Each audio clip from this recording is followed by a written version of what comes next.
She hadn't slept in 3 days. Every morning, the walk to school felt like walking through a nightmare. The threats were real. The danger was closing in, and no one was coming to help. Desperate, she did something no child should ever have to do.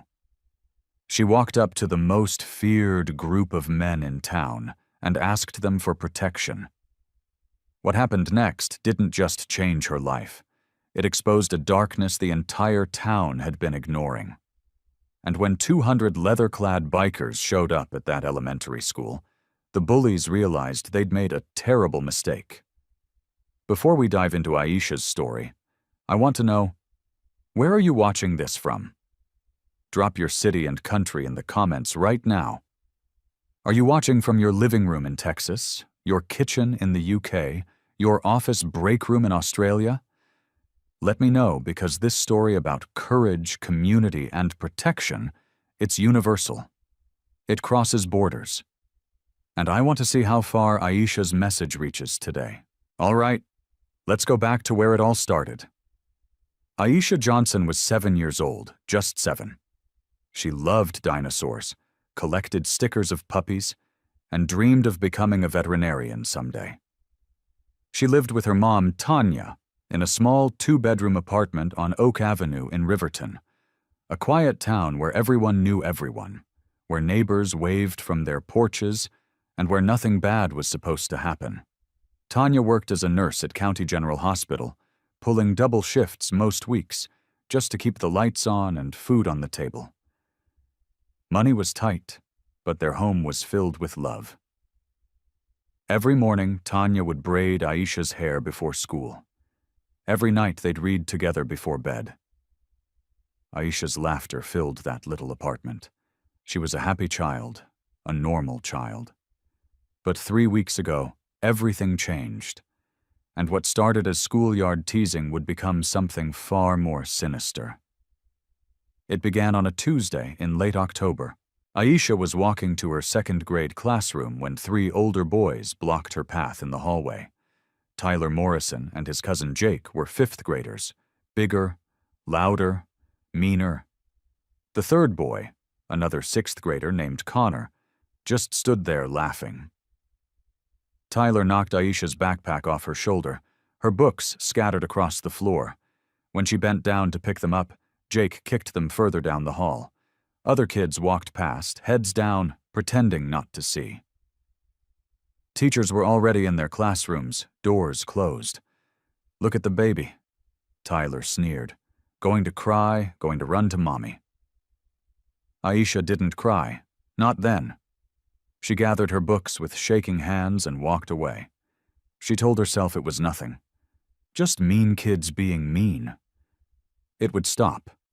But it didn't stop. The next day, they took her lunch money. The day after that, they shoved her into a locker. By the end of the first week, Tyler and Jake had made Aisha their favorite target. They'd wait for her in the hallways, follow her to the bathroom, whisper cruel things when teachers weren't looking. "Nobody likes you. You're ugly. Your mom's too poor to buy you real clothes."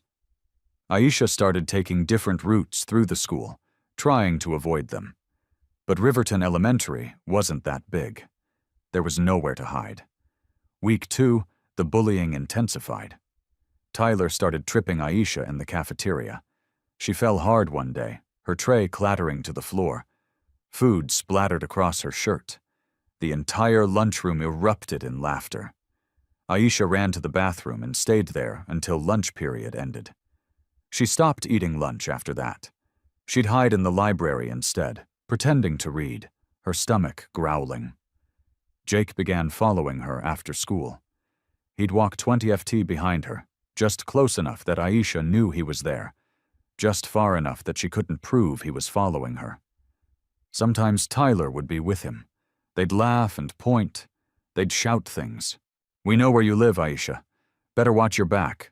Tomorrow's going to be worse." Aisha started having nightmares. She'd wake up screaming, tangled in her sheets. Her mom rushing into her room, asking what was wrong, but Aisha couldn't explain it. The fear felt too big for words. She stopped playing with her toy animals, stopped drawing pictures. stopped smiling. Aisha Johnson, the 7-year-old black girl who loved dinosaurs and wanted to save animals, was disappearing inside herself. She was learning to be invisible, to be quiet, to survive. And the worst part, Aisha stopped being a kid. But Aisha didn't know these older boys were just the beginning. Someone else was watching her, someone dangerous. Tanya noticed the changes immediately. How could she not? Her daughter, her bright, chattering, curious little girl, had gone silent. Aisha stopped talking at dinner, stopped asking questions, stopped being Aisha. Then came the nightmares. 2, sometimes 3 times a night, Tanya would wake to the sound of her daughter screaming. She'd rush into Aisha's room to find her sitting up in bed, eyes wide with terror, hyperventilating. "Sweetheart, what's wrong? Tell Mommy what's wrong." But Aisha would just shake her head and cry. Tanya started finding bruises on Aisha's arms, her knees, once a nasty scrape on her elbow that Aisha claimed was from falling on the playground. But Tanya had been a nurse for 12 years. She knew the difference between an accident and something else. One morning, Aisha refused to go to school. She locked herself in the bathroom, sobbing, begging her mom not to make her go. "Please, Mommy, please, I can't go back there. Please!" Tanya's heart shattered. She called in sick to work, held her daughter for an hour until the crying stopped, and made a decision. If you've ever felt powerless watching a child suffer, you understand what Tanya felt next. If this story is hitting home, let me know in the comments. Your voice matters here, because Tanya did what any parent would do. She went to the school. She demanded they protect her daughter, and what they told her would haunt her for years. The next morning, Tanya marched into Jefferson Elementary School with a fire in her chest. She'd taken yet another day off work, a day she couldn't afford to lose, but nothing mattered more than protecting her daughter. She requested an immediate meeting with Principal Hicks. 20 minutes later, Tanya sat in a cramped office across from the principal and the school counselor, Mrs. Patterson. The office smelled like stale coffee and copy paper. A clock ticked loudly on the wall. Tanya didn't waste time. She told them everything. The hallway incidents, the cafeteria, humiliation, the threats, the following, the bruises, the nightmares. Her voice cracked as she described finding Aisha sobbing in the bathroom, too terrified to go to school. "My daughter is being terrorized," Tanya said, her hands trembling. "Tyler Morrison and Jake Hendricks are making her life a living hell. You need to do something. You need to protect her." Principal Hendricks leaned back in his chair, his expression indifferent, almost bored. "Miss Johnson," he said slowly, "I understand you're concerned, but from what I've observed, these are just normal childhood conflicts. Kids tease each other. It's part of growing up." Tanya stared at him, unable to believe what she was hearing. The counselor, Mrs. Patterson, jumped in with a sympathetic smile that didn't reach her eyes. "Aisha is a sensitive child," she said gently. "Perhaps she's misinterpreting playful banter as bullying. Sometimes children need to develop thicker skin, learn to stand up for themselves, stand up for herself." Tanya's voice rose. She's 7 years old being targeted by children twice her size. Principal Hicks held up his hand. "Miss Johnson, please, let's not be dramatic. Boys will be boys. This is how children learn social dynamics. If we cuddle Aisha every time someone hurts her feelings, we're not preparing her for the real world. They said Aisha was too sensitive, that boys will be boys, that she needed to toughen up." Tanya left that office shaking with rage and disbelief. She'd come seeking help, seeking protection for her child, and they dismissed her. Worse, they blamed Aisha. But there was something Tanya didn't know. Principal Hicks had a secret, and it was about to put Aisha in even greater danger. That afternoon, Tanya went to the Riverton Police Department. If the school wouldn't help, maybe the police would. Officer Davis, a middle-aged man with gray at his temples, listened patiently as Tanya filed her report. He took notes, nodding occasionally, his pen scratching across the paper. "So, these older boys have been bullying your daughter," he summarized. "Verbal harassment, some pushing, following her after school." "Yes," Tanya said. "And I'm worried it's escalating. They know where we live. They're threatening her." Officer Davis set down his pen and gave her a sympathetic look. "Miss Johnson, I hear you. I do. But legally speaking, there's no crime here. Kids say mean things to each other. They push and shove. It's not pleasant, but it's not criminal." "They're terrorizing her," Tanya insisted. "I understand it feels that way," Officer Davis said carefully. "But we can't arrest children for schoolyard conflicts. The school should be handling this through their disciplinary process. The school won't do anything." He sighed. "Look, I'll make a note in our system. If anything escalates, if there's an actual assault, if the threats become specific and credible, call us immediately. But right now, my hands are tied. This is kids being kids. Call us if it gets serious. Kids being kids. The same phrase, the same dismissal." Tanya walked out of that police station feeling more alone than she'd ever felt in her life. The people whose job it was to protect children. Educators, law enforcement had failed her daughter, and the frustration, the helplessness was suffocating. What Tanya didn't understand yet was something child psychologist Dr. Elena Martinez has spent her career studying.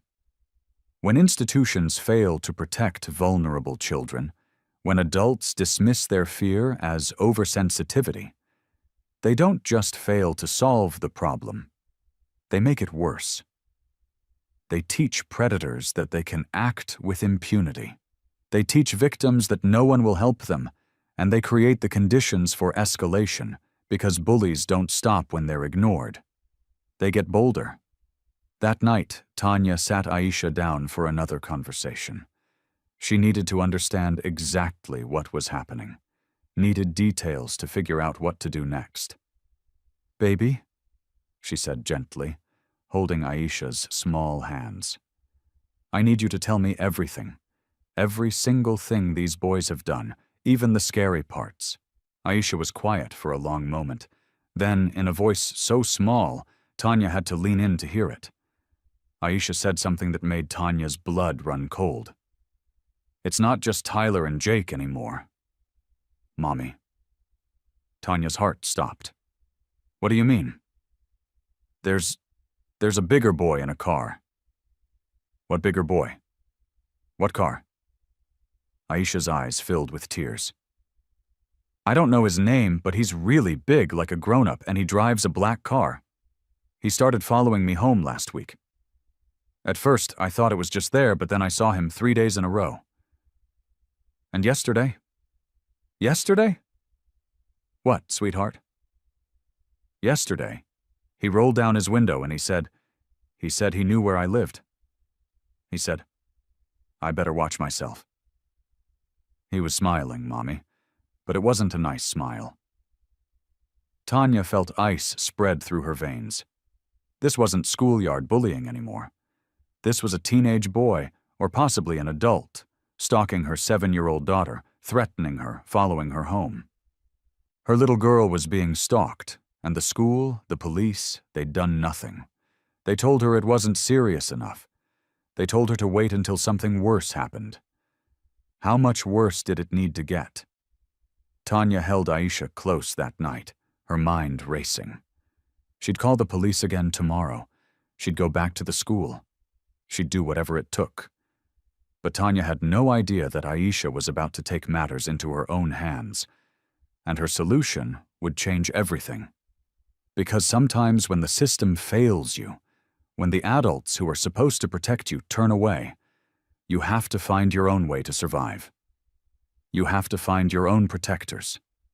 Even if you're only 7 years old, even if the protectors you choose terrify everyone else, if you believe no child should ever face this alone, hit that subscribe button, because this story is about to show you what real protection looks like. Aisha didn't sleep for 3 nights straight. Every time she closed her eyes, she saw that black car. She saw the man smile, cold and predatory. She heard his voice. "I know where you live." In her nightmares, the car followed her down endless streets. Sometimes Tyler and Jake were in the back seat, laughing. Sometimes the car doors opened and hands reached out for her. She'd wake up gasping, her pajamas soaked with sweat, her small heart hammering against her ribs. On the third night, Aisha woke up at 2 a.m. to a sound that made her stomach hurt. Her mom was crying. Tanya thought Aisha was asleep, thought she couldn't hear through the thin apartment walls. But Aisha heard everything. "I don't know what to do," her mom sobbed into the phone, talking to Aisha's grandmother. "Nobody will help us. The school won't listen. The police won't listen. And now there's some teenager threatening her, following her, and I can't. I can't protect her. I have to work. I can't be with her every second. What if something happens? What if I lose her?" Aisha lay in her bed, staring at the ceiling, listening to her mother break down. And something shifted inside her 7-year-old mind. Her mom couldn't protect her. The teachers couldn't protect her. The police couldn't protect her. Nobody was coming to help. So Aisha made a decision no 7-year-old should ever have to make. She was going to find her own protectors, and she knew exactly where to find them. For weeks earlier, back when Aisha's life was still normal, Tanya had taken her to Rosie's Diner for breakfast. It was a Saturday morning treat: chocolate chip pancakes for Aisha, coffee, and scrambled eggs for Mom. They'd sit in the corner booth and talk about Aisha's week, about her friends, about the book they were reading together.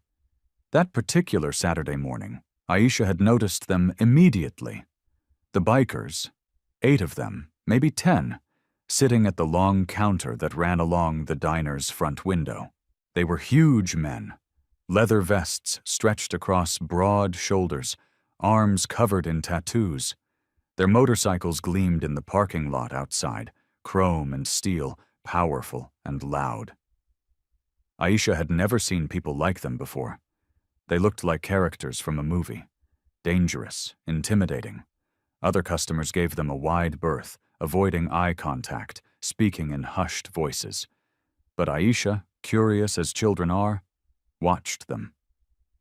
She watched how they laughed together, deep belly laughs that filled the diner. She watched how the biggest one, a man with a gray beard and kind eyes, left a huge tip for the waitress. She watched how they held the door open for an elderly woman struggling with her walker, how one of them carried her grocery bags to her car. They were scary looking, but they weren't scary acting. And Aisha noticed something else. Everyone was afraid of them. The other customers, even some of the adults. People looked at these men and saw danger. That morning, 7-year-old Aisha had a thought. If everyone is scared of them, maybe the bad people will be scared of them too. It was child logic, simple, pure, and it had lodged itself in Aisha's mind. Now, 3 weeks into her nightmare, 3 nights without sleep. Listening to her mother cry, Aisha remembered those men. She didn't know their names, didn't know they were Hell's Angels, didn't know their reputation or their history or anything about motorcycle clubs. She just knew they looked strong. She knew people were afraid of them, and she knew nobody else was going to help her. Wednesday morning, November 12th, 6:45 a.m. Aisha heard her mother turn on the shower. Tanya had the early shift at the hospital, 7 to 7, and she was running late as usual. Aisha had maybe 10 minutes before her mom would come to wake her up for school. Aisha didn't hesitate. She climbed out of bed already dressed. She'd slept in her clothes. Planning this, she grabbed her backpack, stuffed her favorite toy dinosaur inside for courage, and slipped out the front door while the shower was still running. The morning air was cold. The sun hadn't fully risen yet, just a pale gray light spreading across the sky. Riverton's streets were empty except for a few early commuters driving past. Aisha started walking. 4 blocks, That's all it was. 4 blocks from her apartment to Rosie's diner. Aisha had walked it with her mom dozens of times, but alone in the pre-dawn darkness, those 4 blocks felt like 4 miles. Her hands were shaking, not from the cold, from fear. What if they say no? What if they laugh at me? What if they're mean? What if Mom catches me before I get there? But a stronger voice answered back. What if they say yes? Aisha walked past Mr. Chin's grocery store, still dark, and shuddered. Past the laundromat where the machines hummed even this early. Past the empty lot where kids played basketball after school. With each step, her determination grew. This was her only chance, her only idea. If it didn't work, she didn't know what she'd do. But she had to try, because being scared of asking for help was nothing compared to being scared every single day. Scared to go to school, scared to walk home, scared to close her eyes at night. Aisha turned the corner onto Main Street. And there it was, Rosie's Diner. The neon sign flickering in the dim morning light and parked outside just like before a row of motorcycles. 8 of them, chrome glinting, leather seats gleaming. They were here. Aisha stood across the street from the diner for a full minute, frozen. Through the window she could see them, the same men from before. The big one with the gray beard sitting at the counter, others in a booth, coffee mugs, plates of breakfast, normal almost. Her hands were shaking so badly she had to grip her backpack straps to steady them. Her heart was pounding so hard she could feel it in her throat. Every instinct in her 7-year-old body screamed at her to run, to go home, to hide. These were grown men, scarial-looking men, men her mother had told her never to approach strangers, men everyone else avoided. But Aisha thought about Tyler's fist connecting with her shoulder. She thought about Jake following her home. She thought about the black car, the man's cold smile. I know where you live. She thought about her mother crying, feeling helpless and alone. And Aisha took a step forward, then another. Then she was crossing the street. Then she was walking through the parking lot, weaving between the massive motorcycles that seemed to tower over her. Then she was pushing open the diner door, the little bell above it chiming. Conversation stopped, heads turned. The bikers looked at her. This tiny black girl in a purple jacket with a dinosaur backpack standing in the doorway at 6:55 in the morning alone. Aisha's legs felt like water. Her mouth was dry, but she walked forward. 1 step, 2 steps, 3 steps. She walked right up to the biggest, most intimidating man she'd ever seen. The one with the gray beard and the leather vest covered in patches she couldn't read. The one whose arms were thicker than Aisha's whole body. Jack Ironside Sullivan, chapter president of the Riverton Hells Angels, looked down at this little girl standing in front of him, and he saw the tears in her eyes, the trembling, the absolute terror and absolute courage existing in the same small body. Aisha looked up at him. She opened her mouth, and she said the words that would change everything. What Aisha said next would stop these battle-hardened men in their tracks. And when they learned why she was asking, everything changed. Aisha looked up at the massive man with the gray beard and said the words she'd been rehearsing in her head for the entire 4B block walk. I need you to walk me to school. The bad people are trying to hurt me and nobody else will help. The diner went completely silent. Coffee cups froze halfway to lips. Fork stopped moving. Every single person in Rosie's diner heard this tiny 7-year-old girl asked the most feared men in Riverton for protection. Jack Sullivan, chapter president of the Riverton Hells Angels, 52 years old, Marine Corps veteran of 2 tours in Iraq, had seen a lot in his life. He'd seen combat. He'd seen death. He'd seen humanity at its worst and occasionally at its best. But nothing, absolutely nothing, had prepared him for the sight of this terrified child standing in front of him, trembling but refusing to run. Jack slowly lowered himself down, crouching so he was at Aisha's eye level. His voice, when he spoke, was gentle, soft, the voice of a man who understood fear because he'd spent 20 years teaching young Marines how to face it. "Sweetheart," he said. "Where's your mama? Does she know you're here?" Aisha shook her head, tears spilling down her cheeks now that she'd finally said the words out loud. "She's at home getting ready for work. She tried to help me. She went to the school and they said I was too sensitive. She went to the police and they said it was just kids being kids. But it's not just kids. There's bigger boys and they hurt me and follow me. And there's a man in a car and he knows where I live and I'm scared and nobody will help and I don't know what to do." It all came tumbling out in one breathless rush. 3 weeks of terror condensed into 30 seconds. And as Aisha spoke, Jack Sullivan's face changed. The confusion melted away, replaced by something harder, something protective, something furious. Behind him, Marcus Patterson, 6'4", 12 years Army Special Forces, known to everyone as Ghost, stood up from his booth. He walked over and knelt down beside Jack, his massive frame somehow making itself smaller, less threatening as he addressed this frightened child.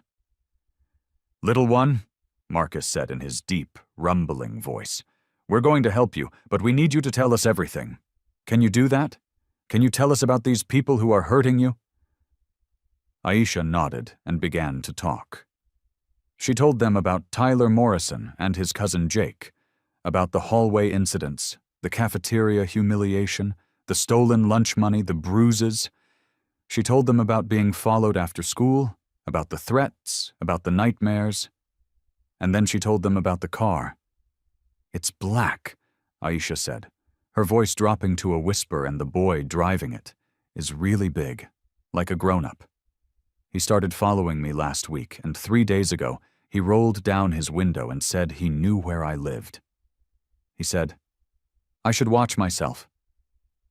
My mom called the police, but they said there was no crime yet. "Yet?" Jack repeated, his jaw clenching. "They said, yet?"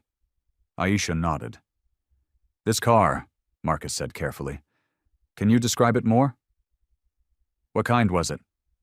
"I don't know cars," Aisha said, "but it had a sticker on the back window. A football sticker from the high school." Jack and Marcus exchanged a look. Then Jack asked the question he already knew the answer to. "Did you see the license plate, sweetheart?" Aisha recited the numbers she'd memorized out of pure survival instinct.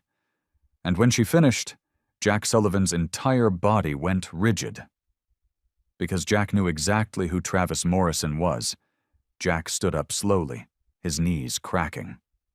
He turned to the other bikers in the diner, made a subtle gesture with his head. 3 of them immediately stood and followed him to the far corner of the restaurant. Out of Aisha's earshot, they formed a tight circle, speaking in low, urgent voices. "Travis Morrison," Jack said, and the name alone made the other bikers tense. "Robert Morrison's kid, the councilman's son?" Marcus asked. "The same 17 years old. 3 formal complaints filed against him in the last 2 years. Harassment, assault, stalking. 2 involved girls from the high school. 1 involved a woman who worked at the grocery store, but nothing ever stuck. Daddy made it all disappear. Threw his weight around, threatened legal action, paid people off. The kid knows he's untouchable." Another biker, Tony Chains Rodriguez, spoke up, and the school angle, the principal who dismissed the mother. Jack's expression darkened. Principal Hicks, Robert Morrison's brother-in-law, married to his sister. The whole thing is a family protection racket. This wasn't just bullying. This was a powerful family using their position to protect a predator. They built a system where complaints disappeared, where victims were silenced, where a teenage boy with dangerous impulses was given free rein because his father held political power. And that predator had just made his biggest mistake. He'd targeted a child under biker protection. because Aisha might not have known what she was doing when she walked into that diner. But she'd just done something profound. She'd asked for help from men who understood exactly what it meant to protect the innocent. Men who'd spent their military careers doing precisely that. Men who weren't afraid of councilmen or principals or corrupt systems.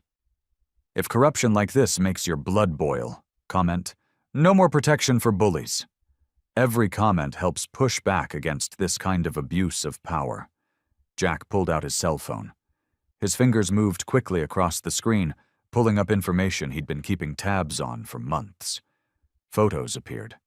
Councilman Robert Morrison shaking hands at fundraisers, cutting ribbons at community events, smiling for cameras. His son Travis standing beside him at a football game. That same cold smile Aisha had described. Principal Hendricks in the background of several photos, part of the family circle. "I've been watching Morrison for a while," Jack said quietly. "Suspected he was dirty, using his position to cover for his kid. But I didn't have proof. Didn't have victims willing to come forward because they knew the system was rigged." He looked back at Aisha, still standing by the counter, being given hot chocolate by Rosie, the diner's owner. Until now, Marcus crossed his arms. "So, what's the play?" Jack Sullivan had spent 20 years in the Marines. He'd fought wars and deserts halfway across the world. He'd led men into combat, made impossible decisions under fire, learned when to negotiate and when to bring overwhelming force. But this was personal. This was about a 7-year-old girl who'd been failed by every adult authority in her life, who'd been so desperate she'd walked up to strangers and asked for help because she had nowhere else to turn. And Jack was about to make a phone call that would shake this entire county. "Get everyone," Jack said. "Every chapter within 3 states. Every vet we know, every rider who's ever worn a patch, tell them we need them here by 8:30 this morning. Tell them why." He looked at his watch. 7:05. They had less than 90 minutes. And somebody called Aisha's mother. She's probably losing her mind right now. Jack Sullivan stepped outside into the cold morning air and started making phone calls. The first call went to Danny Reaper McNeil, president of the Pittsburgh chapter, 2 hours away. Jack kept it simple. 7-year-old girl being stalked by a councilman's son. School won't help. Police won't help. She came to us. "We're escorting her to school at 8:30. How many can you bring?" Danny's response was immediate. "We'll bring 20. Give me 45 minutes. The second call went to the Veterans Motorcycle Club in Harrisburg, the third to the Iron Riders in Philadelphia, the fourth to an independent club in Lancaster. Jack didn't explain much. He didn't need to. When you tell riders that a child needs protection, that she's been failed by every system meant to keep her safe, that she walked up to strangers because she had no one else, you don't get questions. You get answers. "We're coming. Count us in." On our way. Inside the diner, Rosie had sat Aisha down in a corner booth and brought her hot chocolate with extra marshmallows. The other bikers kept their distance, not wanting to overwhelm her, but they watched, protective, alert. This tiny girl had become their responsibility the moment she'd asked for help. By 7:15, Jack made another call, this one to Tanya Johnson's cell phone. Tanya answered on the first ring, her voice frantic and breathless. "Hello. Hello. Have you seen a little girl? 7 years old. Purple jacket. Miss Johnson. My name is Jack Sullivan. Your daughter is safe. She's with me at Rosie's Diner on Main Street." There was a moment of shocked silence. Then, "Who are you? Why is my daughter with you?" "I'm calling the police." "Ma'am." Jack interrupted gently. "Aisha came to us. She walked here alone this morning and asked for our help. She told us everything about the bullying, about Travis Morrison, about the school and the police turning you away. And ma'am, we're going to help her, but we need you here. Can you come to the diner?" Tanya was already grabbing her keys, already running for her car. "I'm 2 minutes away. Don't let her out of your sight." By 7:30 in the morning, the plan was set. Text messages had gone out to dozens of chapters across 3 states. Phone trees activated, emergency contact lists engaged. The word spread like wildfire through the motorcycle community. Child in danger, system failure, mobilized now. By Atombach, bikers were rolling out from everywhere. From Pittsburgh, 20 riders fired up their engines and hit the highway, their motorcycles roaring in formation. From Harrisburg, 15 veterans in leather strapped on their helmets and rode. From Philadelphia, a dozen members of an all-female riding club called their bosses, said they'd be late to work, and pointed their bikes toward Riverton. From small towns and big cities, from VFW halls and American Legion posts, from garages and driveways across Pennsylvania, riders heard the call and answered it. They came because one of their own had made the request. They came because a child needed protection. They came because when the system fails, the brotherhood doesn't. Tanya's car screeched into the diner parking lot at 7:22. She burst through the door, wild-eyed and terrified, and immediately spotted Aisha in the corner booth. The reunion was instant and emotional. Tanya swept her daughter into her arms. Holding her so tightly, Aisha squeaked. "Don't you ever do that again?" Tanya sobbed. "I thought something happened to you. I thought she couldn't finish the sentence." "I'm sorry, Mommy," Aisha whispered, "but I needed help." Tanya looked up, then really seeing the bikers for the first time. 8 massive men in leather vests covered in tattoos and patches watching this mother and daughter with surprising gentleness. Her first instinct was fear. These were exactly the kind of men she'd taught Aisha to avoid. But then she saw their faces, the concern, the protectiveness, the way they positioned themselves between Aisha and the door, instinctively guarding her. Jack approached slowly, keeping his movements non-threatening. He extended his hand. "Miss Johnson, I'm Jack Sullivan. I served 20 years in the Marine Corps. These men are my brothers. Most of them are veterans, too. Your daughter is one of the bravest people I've ever met. She walked up to complete strangers and asked for help because every adult in authority failed her. That takes courage most grown men don't have." He paused, letting that sink in. "Ma'am, your daughter is one of the bravest people I've ever met, and we're going to make sure she never has to be that brave again." Tanya looked at this man, this intimidating, leather-clad stranger, and saw something she hadn't seen in weeks. She saw someone who believed her, someone who understood the danger, someone who was ready to do something about it. She broke down completely. Weeks of frustration, fear, and helplessness poured out in gasping sobs. Jack handed her a napkin and waited patiently while she collected herself. "You'll really help her?" Tanya finally asked. "Ma'am," Marcus said from across the diner, "we're not just going to help her. We're going to make sure everyone in this town knows she's protected. No one will touch her. No one will threaten her. And Travis Morrison, he's about to learn what happens when you target the wrong kid." For the first time in weeks, Tanya felt hope. Real, genuine hope. Not the desperate, grasping kind, but the solid certainty that her daughter would be safe. But hope wasn't enough. Jack was about to send a message so loud, so undeniable that every predator in that town would hear it, and it would start in exactly 15 minutes, because at 7:45, the first wave of motorcycles arrived. 5 bikes rolled into the diner parking lot, then 8 more, then a dozen. By 8:00, the street in front of Ross's diner was lined with motorcycles, chrome and steel gleaming in the morning sun. American flags mounted on several bikes, snapping in the breeze. The rumble of engines echoed off the buildings. 50 bikes, then 70, then 100. They kept coming. Veterans and leather, gray-bearded grandfathers who'd served in Vietnam. Middle-aged men who'd fought in Desert Storm. Younger riders who'd done tours in Iraq and Afghanistan. Women riders, mothers and grandmothers themselves, who understood what it meant to protect children. Entire families on bikes, fathers with their teenage sons riding beside them, learning what it meant to stand up for the vulnerable. They came from 3 states.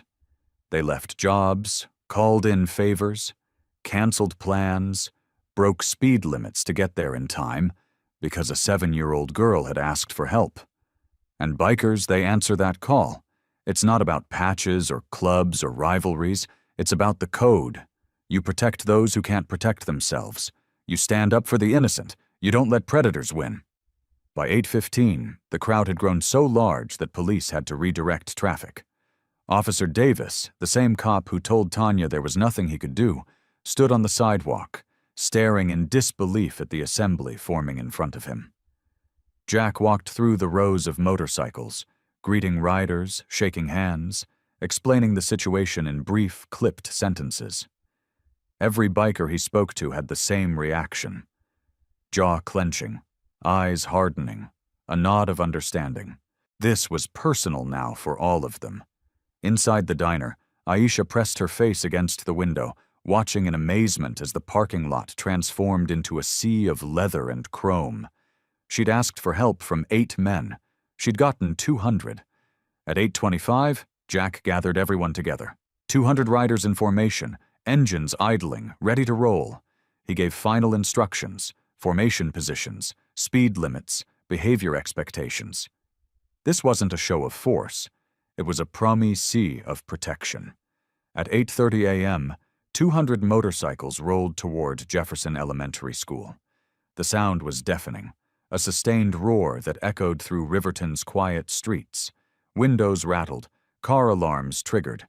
Every person within 6 blocks stopped what they were doing and turned toward the sound. And nobody, not the bullies, not Travis Morrison, not even the principal, was ready for what was about to happen. Aisha stood in the parking lot of Rosie's Diner, holding her mother's hand, staring at the sea of motorcycles and leather-clad riders surrounding her. Tanya squeezed her daughter's hand, still processing what was about to happen. 200 bikers were about to escort her 7-year-old daughter to school. Jack Sullivan walked over to them, carrying something small in his hands. He knelt down in front of Aisha, his weathered face gentle. "Aisha," he said, "before we go, I want to give you something." He held up a tiny leather vest, child-sized, clearly made for someone much smaller than the massive men surrounding them. On the back, beautifully embroidered, were the words, "Protected by angels." "This vest means something," Jack continued. "It means you're part of our family now. It means nobody hurts you without answering to all of us. It means you're never alone again. Would you like to wear it?" Aisha nodded, unable to speak. Jack helped her slip the vest over her purple jacket. It fit perfectly. Tanya had to turn away, tears streaming down her face, overwhelmed by the kindness of these strangers who'd become protectors. "All right, little one," Jack said, standing up. "You're going to ride with me. Your mom will follow in her car, okay? I promise I'll keep you safe." Aisha looked at the massive motorcycle, then at Jack's kind eyes, then back at her mother. Tanya nodded, giving permission, even though every maternal instinct screamed that this was dangerous. But somehow she knew with absolute certainty that her daughter had never been safer in her life. Jack lifted Aisha onto the motorcycle, settling her in front of him where he could keep both arms around her as he controlled the bike. Marcus Patterson positioned his motorcycle directly to their left. Another rider, a woman named Linda Steele Martinez, pulled up on their right. Within seconds, 200 motorcycles formed a convoy around them, with Aisha and Jack at the absolute center. A protective formation that would make the Secret Service proud. The engines roared to life in unison, a sound so powerful it vibrated through Aisha's entire body. And then, for the first time in 3 weeks, Aisha smiled. A real, genuine 7-year-old smile of pure wonder and relief. The convoy began to roll. The sound was deafening, The sight was unforgettable. And for Aisha, sitting on that motorcycle surrounded by 200 guardians, it felt like being protected by an army of guardian angels, because that's exactly what they were. They moved slowly through Riverton streets, maintaining perfect formation. Traffic stopped. Pedestrians stood on sidewalks, mouths open, watching this unprecedented procession. Some people pulled out their phones recording. Others just stood in awe. The rumble of 200 Harley-Davidson engines echoed off buildings, announcing their arrival blocks before they appeared. Tanya followed in her car, tears still streaming, her heart so full it hurt. She watched her daughter, her terrified, traumatized daughter, sitting tall on that motorcycle, no longer hunched and afraid.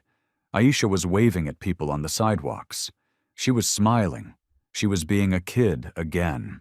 At 8:45 a.m., the convoy turned onto Willow Street and Jefferson Elementary School came into view. The scene at the school was chaos.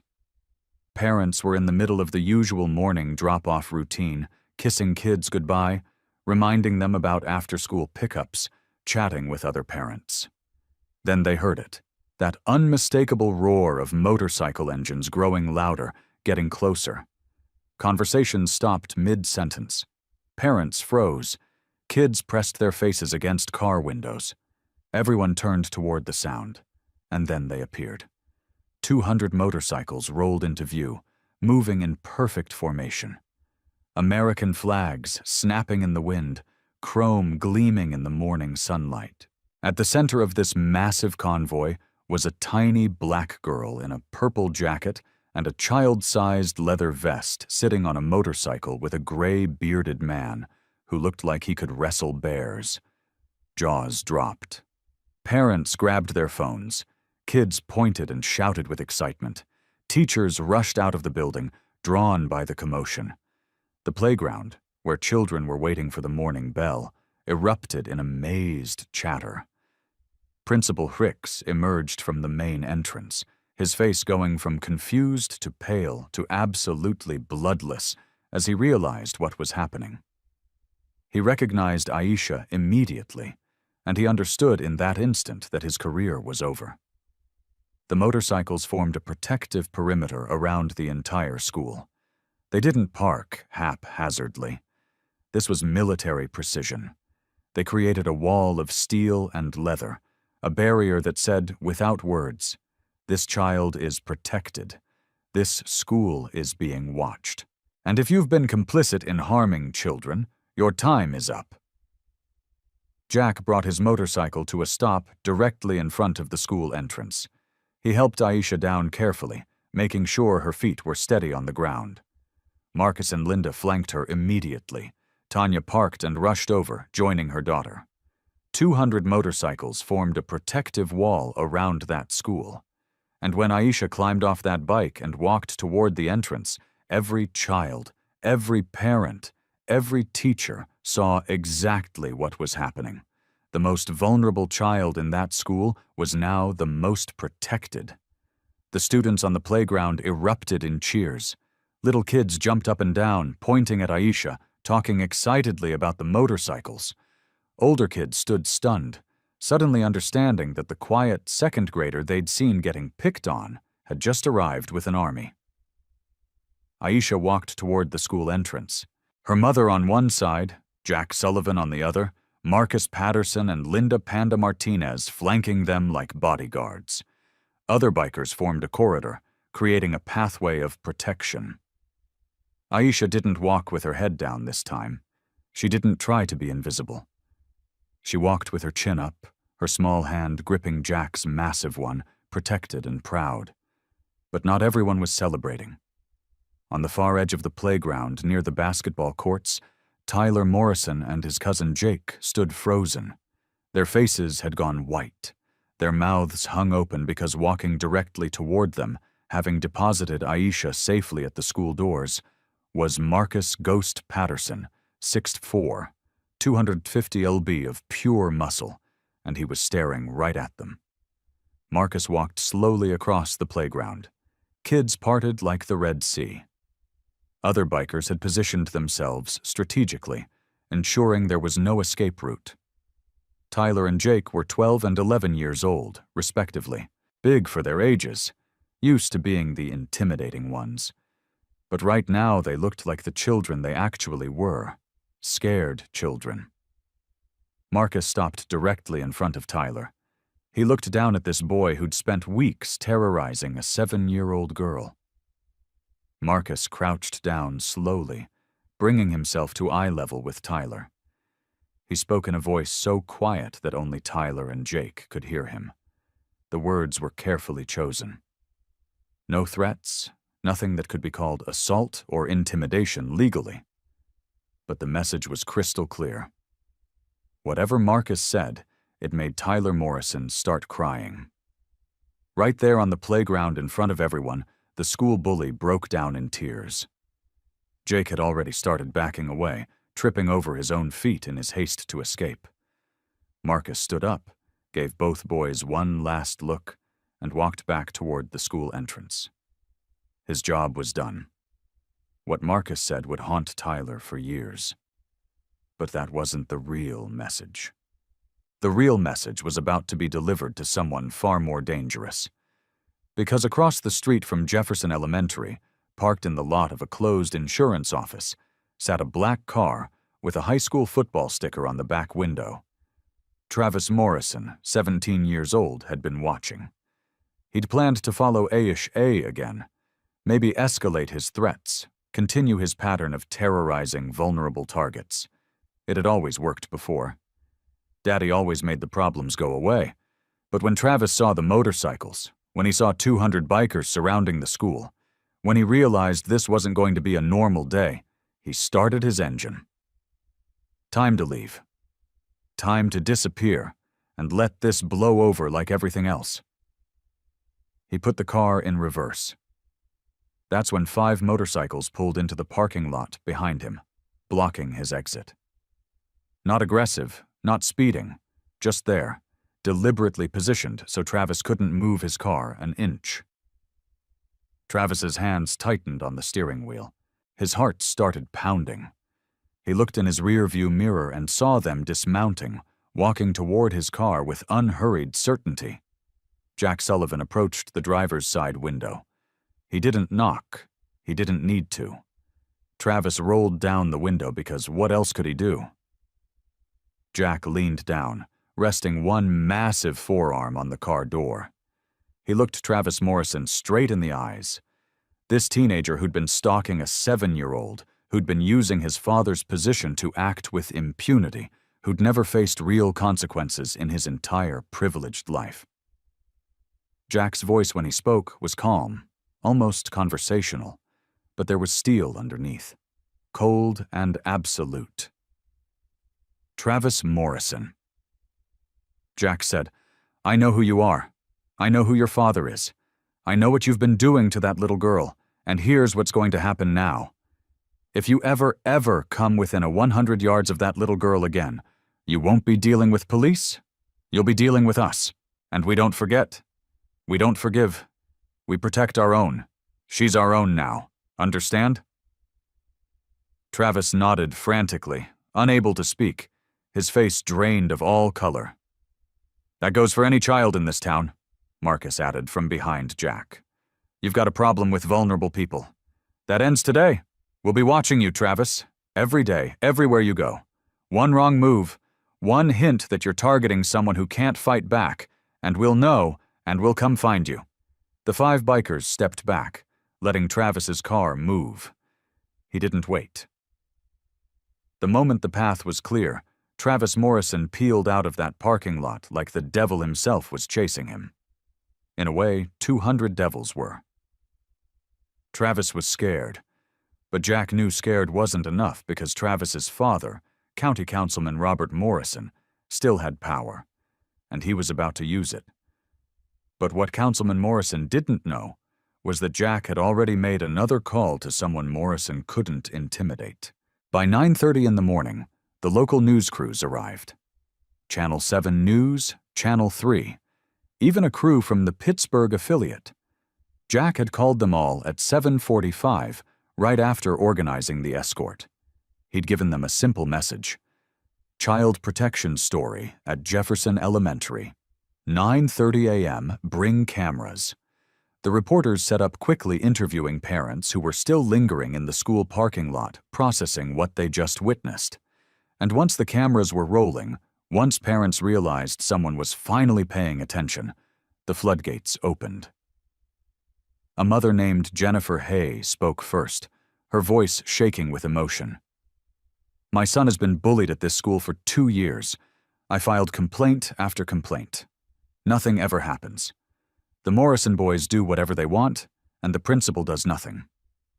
Another parent, David Chun, stepped forward. My daughter was pushed down the stairs last month by Jake Morrison. She had bruises all over her body. I went to Principal Ricks, and he told me it was an accident. An accident? My daughter is terrified to come to school. More parents joined in. Story after story, pattern after pattern. The Morrison boys, Tyler and Jake, with their older brother Travis backing them up, had been terrorizing children for years. And every time parents complained, Principal Ricks dismissed it, made excuses, protected the boys because protecting them meant protecting his brother-in-law's political career. What started as one girl's desperate plea became a community reckoning. The silence was broken. The truth was flooding out. Years of suppressed complaints, ignored victims, and institutional failure were spilling into the open air, captured on camera, going out to thousands of viewers across Pennsylvania. But the real bombshell was about to drop because Jack had also called someone else.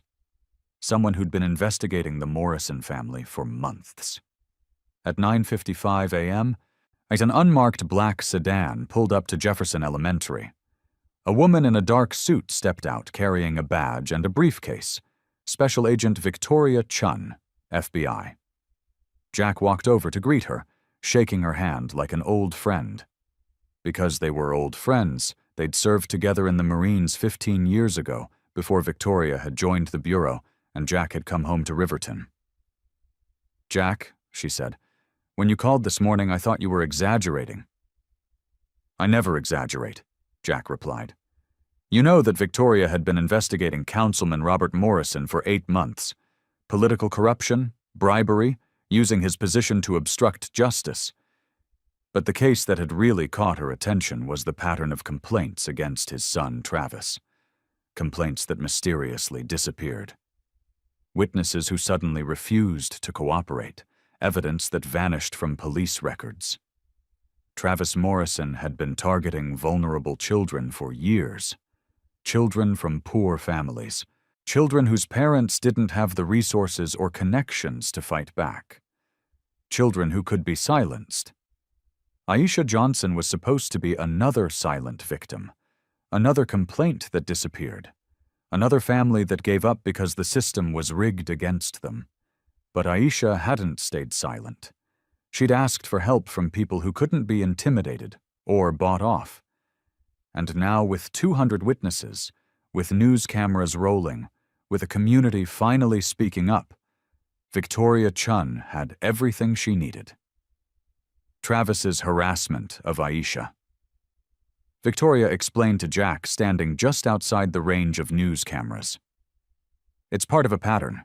We've identified 7 other victims over the past 3 years, all children from vulnerable families, all complaints dismissed by either Principal Ricks or the local police department, both of whom have direct connections to Councilman Morrison. And Ricks, Jack asked, obstruction of justice. He's Morrison's brother-in-law, and he's been systematically dismissing complaints against the Morrison boys to protect his political connections. That's a federal crime when it involves witness intimidation and corruption of public institutions. The FBI had been building a case. They just needed victims willing to speak up. And now they had an entire community ready to testify. If you believe power shouldn't protect predators, smash that like button. Your engagement proves people care more about justice than politics. By noon, Travis Morrison was arrested. 2 FBI agents picked him up at his house, while he was still shaking from his encounter with the bikers. The charges were extensive: stalking, harassment of minors, criminal threats, intimidation.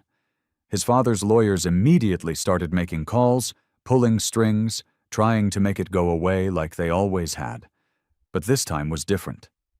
This time there were 200 witnesses. This time there were news cameras. This time the FBI was involved. Not just local police who owed favors to Councilman Morrison. Principal Hendricks was suspended pending investigation. The school board, suddenly aware that news crews were camped outside their offices, issued a statement promising thorough review of all bullying complaints and disciplinary procedures. It was too little, too late, but it was a start. Councilman Robert Morrison held a press conference that afternoon, standing in front of his office building with his lawyer beside him. He denied everything, called the allegations politically motivated attacks, claimed his son was being targeted because of his own position, threatened lawsuits against anyone spreading defamatory lies. But it was too late. The bikers had done what the system wouldn't. They'd given the victims a voice, and that voice was roaring. Parents were organizing. News stations were investigating. The FBI was building their case. And most importantly, children who'd been terrified into silence were finally speaking up, knowing that someone would listen. Aisha was finally safe. She walked into Jefferson Elementary that morning, surrounded by protection, and she'd walk out the same way. Jack had personally assigned rotating escorts. Bikers would be present at the school every morning and afternoon for as long as necessary. Other children who'd been bullied asked for escorts, too, and the bikers said yes.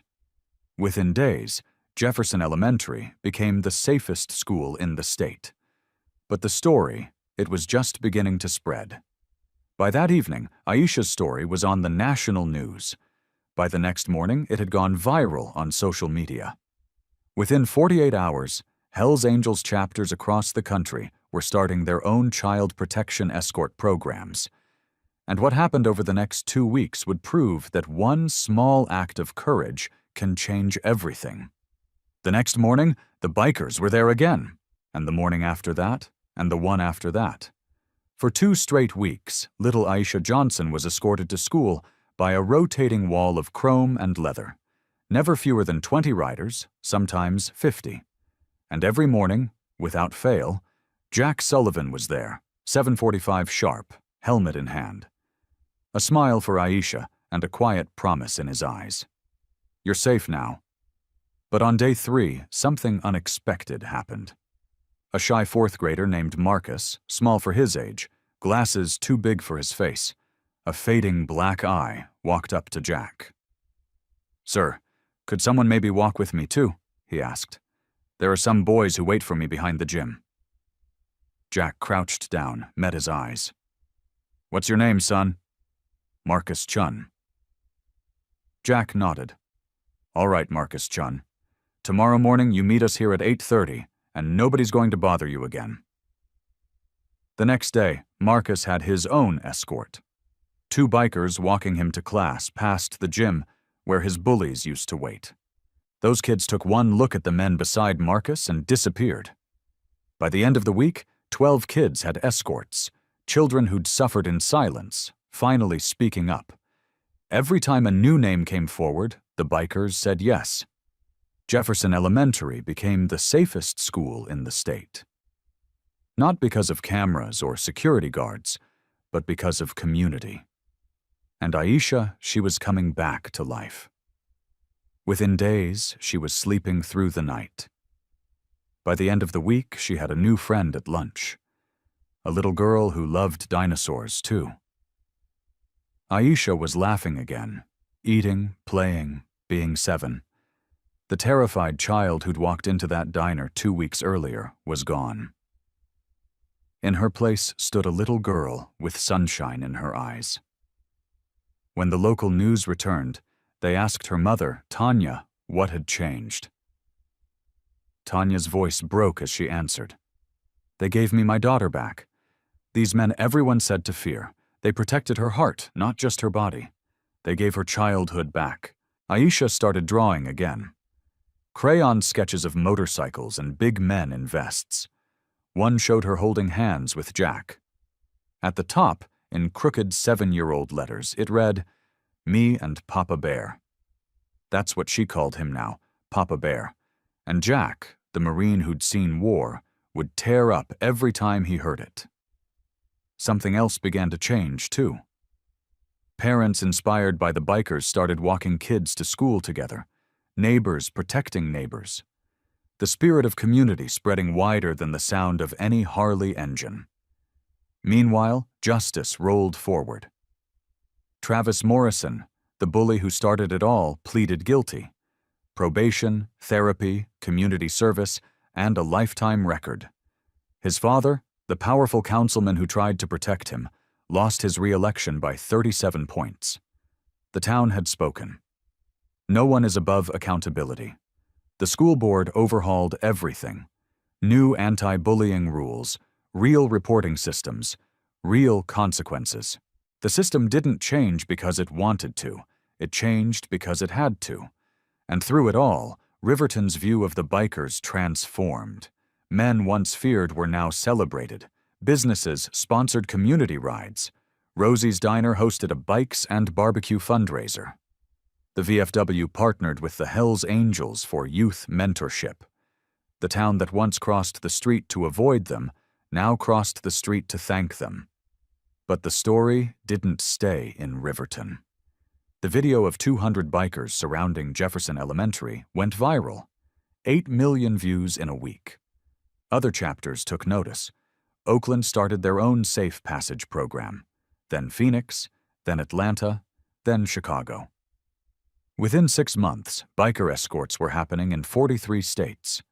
What began with one frightened little girl had become a nationwide movement.